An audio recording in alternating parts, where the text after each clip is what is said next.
Hello friends, स्वागत है आपका विकेश 2.0 में। आज हम बात करने वाले हैं LPCBT 2 जो बेसिक साइंस इंजीनियरिंग का जो आपका टॉपिक है वर्क एनर्जी एंड पावर, उसके बारे में हम बात करेंगे। तो पहला आप हेडिंग डालिएगा कार्य के बारे में। कार्य क्या होता है हम शॉर्ट नोट्स में आपको समझाएंगे क्या कैसे क्या है, ठीक है। कार्य वह भौतिक क्रिया है जब किसी वस्तु पर बल लगाकर उसे बल की दिशा में विस्थापित कर दिया जाए। तो देखिए, बल की दिशा में विस्थापित किया जाए यानी वस्तु की स्थिति में परिवर्तन। जब भी वस्तु की स्थिति में परिवर्तन होगा तो उसका मतलब कि उस पर कोई कार्य हो रहा है। कैसे हम पता करेंगे किसी वस्तु पर हमारा कार्य हुआ है? जैसे कहने का मतलब कि कार्य कब होगा या माना जाएगा, किस कंडीशन में माना जाएगा। तो पहला है कि जब कार्य होगा तो वस्तु पर कोई बल लगना चाहिए। वस्तु पर कोई बल लगेगा तभी उसमें कार्य होगा, और वस्तु विस्थापित होनी चाहिए। दो कंडीशन फुलफिल होना चाहिए तभी उस पर कार्य करेगा। किसी सतह पर रखे गुटके को ढकेलना ये भी कार्य है। कुएं से जल खींचना, साइकिल चलाना, ये सब किसके एग्जाम्पल है? कार्य के एग्जाम्पल है। सपोज दैट जैसे कोई यहाँ पे वस्तु थी, हमने इस पर फोर्स लगाया और यहाँ पे फोर्स लगाने के बाद डिस्टेंस डी में यहाँ से फोर्स लगा करके ये ऑब्जेक्ट यहाँ आ गया। इसका मतलब कि इसमें कार्य हुआ है। उसके बाद कह रहा है कि इसमें कोई भी कंडीशन लागू नहीं हो रहा है अगर इन दोनों कंडीशनों में कि उस पर कोई बल लगना चाहिए ये लागू नहीं हो रहा है, वस्तु विस्थापित नहीं हो रही है, इसका मतलब कि इस पर कोई भी कंडीशन अगर लागू नहीं होगा तो कार्य नहीं हो रहा है, ये कहने का मतलब है। क्लियर है ना? कार्य समझ में आ गया? ठीक है। उसके बाद देखिए, कोई ये आदमी है, इसको क्या कर रहा है, फोर्स से इसको ढकेल रहा है और यहाँ पे ऑब्जेक्ट आ गया ढकेलने के बाद। लेकिन कितनी दूरी ट्रेवल कर, डी दूरी हमने मान लीजिए ट्रेवल कर लिया, डी दूरी को ट्रेवल कर दिया। तो work done by a constant force, अगर कांस्टेंट फोर्स है यानी स्थिर एक नियत बल के द्वारा जो कार्य होगा, तो एक नियत बल के द्वारा, जैसे यहाँ पे कोई ऑब्जेक्ट रखा F फोर्स से ऑब्जेक्ट यहाँ आ गया यानी नियत बल से होगा, तो फार्मूला उस पर होगा W बराबर F इंटू डी या F इंटू एस, ये फार्मूला होगा। यदि कोई एंगल पे हमारा अगर कोई भी वर्क लग रहा है तो W बराबर एफ एस कॉस थीटा होगा। क्या होगा? W बराबर एफ एस कॉस थीटा हमारा होगा। ये समझ बात आ रही है ना? ये हमारा होगा। कार्य के बारे में बात करें तो कार्य एक अदिश राशि है। W बराबर एफ इंटू एस। एफ का मात्रक न्यूटन होता है, एस का मात्रक मीटर होता है, तो W बराबर हो जाएगा न्यूटन मीटर। ये एसआई पद्धति में इसका मात्रक होता है। और कार्य का मात्रक जूल भी होता है। एक जूल बराबर होता है 1 न्यूटन इंटू 1 मीटर। ये भी इंपॉर्टेंट है, इस चीज़ को नोट करिएगा कि एक जूल बराबर 1 न्यूटन इंटू 1 मीटर होता है। क्लियर हुई बात? अगर हम सीजीएस पद्धति में बात करें कि कार्य का मात्रक क्या होता है, तो सीजीएस पद्धति में कार्य का जो मात्रक होता है ये क्या होता है? अर्घ होता है। क्या होता है दोस्त मेरे? अर्घ होता है।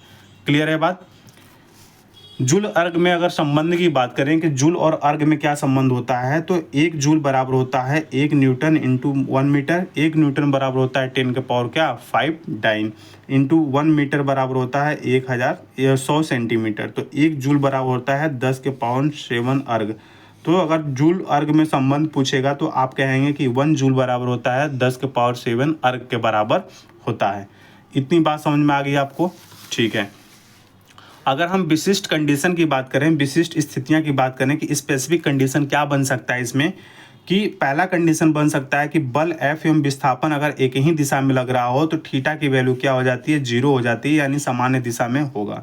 तो W बराबर एफ एस कॉस थीटा, तो कॉस 0 की वैल्यू 1 हो जाएगी। यानी पूछेगा कि जब बल F एवं विस्थापन S एक ही दिशा में हो तो क्या होगा? तो W बराबर एफ एस होगा। क्लियर हुई की बात? नहीं हो रही है? बिल्कुल। विस्थापन S बल की दिशा में यदि लंबवत होगा तो थीटा की वैल्यू 90 होगी। तो यहाँ रखेंगे W बराबर F S cos theta, W बराबर F S cos 90 degree. Cos 90 की वैल्यू 0 होती है, यानी हमारा वर्क 0 हो जाएगा। इसका मतलब पूछेगा कि कार्य शून्य कब होगा, तो बता सकते हैं आप, ऑब्जेक्टिव में दिया होगा क्वेश्चंस कि जब विस्थापन S बल की दिशा में क्या है? लंबवत है, तब होगा। बल लगने पर कोई विस्थापन नहीं होता, इसका मतलब कोई विस्थापन नहीं होगा, इसका मतलब एक्स एस बराबर क्या हो जाएगा? 0 हो जाएगा। तो W बराबर एफ एस कॉस थीटा। तो जब हमारा S 0 हो जाएगा तो कोई भी कार्य नहीं होगा। तो कोई भी कार्य नहीं होगा, यानी कोई भी कुली का भार जो होगा वो क्या होगा? 0 होगा इस पे। क्लियर है? धनात्मक, ऋणात्मक और शून्य कार्य कब होगा? तो धनात्मक और ऋणात्मक कार्य कब शून्य होगा? अगर थीटा की वैल्यू है ना, थीटा की वैल्यू 90 डिग्री से क्या है? ज़्यादा है, तो जब 90 डिग्री से ज़्यादा होगा इसका मतलब आपका ऋणात्मक कार्य होगा। धनात्मक कार्य कब होगा? जब थीटा की वैल्यू हमारी 90 डिग्री से कम हो। क्लियर है? शून्य कार्य कब होगा? हमने आपको बताया कि शून्य कार्य जब होगा जब बल तथा विस्थापन लंबवत दिशा में क्या हो, लंबवत दिशा में हो, तो W बराबर 0 हो जाएगा, यानी W बराबर 0, कार्य हमारा 0 हो जाएगा। एक क्वेश्चन और बनता है कि वृत्ताकार पथ पर घूमते पिंड का बल द्वारा जो कार्य होता है वो सदैव क्या होता है? शून्य होता है। इस बात का ध्यान रहेगा कि वृत्ताकार पथ पर घूमते पिंड का जो बल द्वारा जो कार्य होता है वो शून्य होता है। क्लियर है दोस्त मेरे? क्लियर हो रही है इतनी बात? बिल्कुल, इसको नोट करिएगा आप लोग। चलिए अब ये देखिए, हम क्वेश्चंस कराते हैं। इतनी बात क्लियर हो गई? क्लियर हो गई? ठीक है। अगर क्वेश्चंस मतलब पहला क्वेश्चन है, किसी वस्तु पर 7 न्यूटन का बल लगाकर बल की दिशा में 8 मीटर विस्थापित किया जाता है तो W का मान ज्ञात कीजिए। तो W बराबर Fs हो जाएगा। तो F की वैल्यू दिया है 7, S की वैल्यू दिया 8, तो हो जाएगा 56 जूल। क्लियर है? सिंपल सा फार्मूला था। दूसरा क्वेश्चन कह रहा है कि 5 केजी द्रव्यमान की एक वस्तु को ऊर्ध्वाधर पृथ्वी से 2.5 मीटर की ऊंचाई तक उठाने में किया गया कार्य कितना करना पड़ेगा? तो आपको पता है कि W बराबर F इंटू डी होता है और F बराबर M इंटू जी होता है। तो इस वाले फार्मूले पे ही आप रख सकते हैं। ठीक है, तो F की वैल्यू आपको कितना दिया है? तो F की वैल्यू आपको निकालना है। तो F बराबर M इंटू जी से निकाल लेंगे तो F की वैल्यू आ जाएगी 50। तो यहाँ 50 लिखेंगे। S की वैल्यू दिया हुआ है। S की वैल्यू कितना? S की वैल्यू ये H ऊंचाई हो जाएगा तो S की वैल्यू 2.4 दिया हुआ है। ठीक है, तो 2.4 लिखेंगे तो 120 जूल यहाँ आंसर आ जाएगा। ठीक है, पहले किसकी वैल्यू निकालेंगे? हमको F की वैल्यू पता नहीं है तो F की वैल्यू निकालेंगे। F बराबर M इंटू जी। M की वैल्यू दिया है 5 और G की वैल्यू है 10, तो ये 50 न्यूटन आ जाएगा। इसकी वैल्यू को पुट कर लेंगे। S का मान दिया है 2.4, तो आ जाएगा 120 जूल के बराबर। क्लियर है ना? बिल्कुल, कम समय में ज़्यादा रिवीजन करा दूंगा आपका। तीसरा क्वेश्चन कह रहा है कि एक पिंड पर 4 न्यूटन का बल लगने से वह 60 डिग्री का कोण बनाते हुए 4 मीटर विस्थापित हो जाता है तो बल द्वारा किया गया कार्य की गणना कीजिए। Very very important but simple questions. W बराबर Fs कॉस थीटा, कॉस 60 की वैल्यू होती है 1/2, तो F की वैल्यू 4 है, S की वैल्यू 4 है, कॉस 60 का मान होता है 1/2, कट जाएगा, ये आ जाएगा 8 newton metre. 8 newton metre joule is the right answer. Clear है ना बात? क्लियर हो रही है? चौथा क्वेश्चन आप कमेंट में करके बताइएगा, इसका करके बताइएगा आप लोग। ठीक है, ठीक है। अब हम एक पावर का क्वेश्चन देखते हैं। पावर की बात करते हैं हम। ठीक है, पावर की बात करते हैं। ये RRB ALP प्लस टेक्नीशियन 2019 सिर्फ थर्ड में आया हुआ क्वेश्चन है, वही क्वेश्चन में कराने जा रहा हूँ। 40 kg वजन वाली कोई लड़की किसी रस्सी पर 16 सेकेंड में 6 मीटर ऊंचाई तक चढ़ जाती है। लड़की द्वारा खर्च की गई शक्ति ज्ञात कीजिए। तो लड़की द्वारा शक्ति 40 kg वजन वाली कोई लड़की किसी रस्सी पर 16 सेकंड में 6 मीटर ऊंचाई तक चढ़ जाती है। लड़की द्वारा खर्च की गई शक्ति ज्ञात कीजिए। जी की वैल्यू आपको दिया हुआ है। क्लियर है ना? देखिए, पावर जो होता है P बराबर W/T, P बराबर W/T। ठीक है, और एक फार्मूला हमने आपको पढ़ाया होगा, W बराबर mgh होता है। देखिए यहाँ लिखा हुआ हूँ W बराबर mgh। M की वैल्यू दिया है 40 kg और G की वैल्यू 10, S की वैल्यू कितना? 6 मीटर। तो ये आपकी W की वैल्यू आ गई। W की वैल्यू आ गई 2400 जूल आ जाएगा। क्या आ जाएगा? 2400 जूल आ जाएगा। और एक फार्मूला होता है P बराबर W/T। तो P बराबर W का मान आ जाएगा 2400 और T का मान आ जाएगा कितना? 16। तो जब इसको करेंगे तो P की वैल्यू आ जाएगी 150 आ जाएगा। जब कट करेंगे तो P बराबर 150 वाट आ जाएगा। क्लियर है? ये क्वेश्चन समझ में आ गया आपको? ठीक है, इसके बाद नेक्स्ट अगर हम बात करते हैं। देखिए, अब हम बात करते हैं एनर्जी की, बात कर लेते हैं। किसकी बात कर लेते हैं? एनर्जी की। कार्य की तो बात हो गया, अब हम करेंगे एनर्जी की बात। किसकी बात करेंगे? एनर्जी की बात करेंगे। क्लियर है? एनर्जी क्या होता है? किसी वस्तु द्वारा कार्य करने की क्षमता को हम ऊर्जा कहते हैं। इसमें जो निहित ऊर्जा का जो मापन होता है वो कार्य से करते हैं। किससे करते हैं? इसमें जो निहित ऊर्जा का जो मापन होता है ना, किससे करते हैं दोस्त मेरे? कार्य से करते हैं। किससे करते हैं? कार्य से। कार्य जो होता है ऊर्जा के स्थानांतरण द्वारा होता है। मात्रक क्या होता है? जूल। सबसे बड़ा मात्रक अगर पूछेगा ऊर्जा का सबसे बड़ा मात्रक क्या है तो किलो जूल होता है। क्या होता है? Kilo joule. और 1 किलो जूल बराबर होता है 10 के पावर 3 जूल। क्या होता है? 10 के पावर 3 जूल। अंडरलाइन कर रहे हैं, इंपॉर्टेंट है, इस चीज़ को आप लिखिएगा। ठीक है, 1 सबसे बड़ा मात्रक क्या होगा? किलो जूल होगा।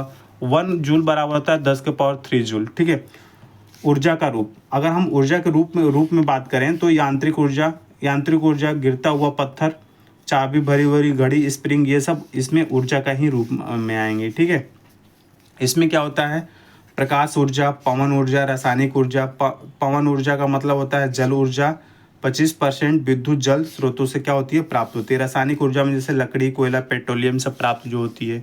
जैव ऊर्जा मेथेन गैस हो जाएगा। सौर ऊर्जा क्या होती है, सूर्य की ऊर्जा का सबसे बड़ा जो स्रोत होता है वो सौर ऊर्जा ही होता है।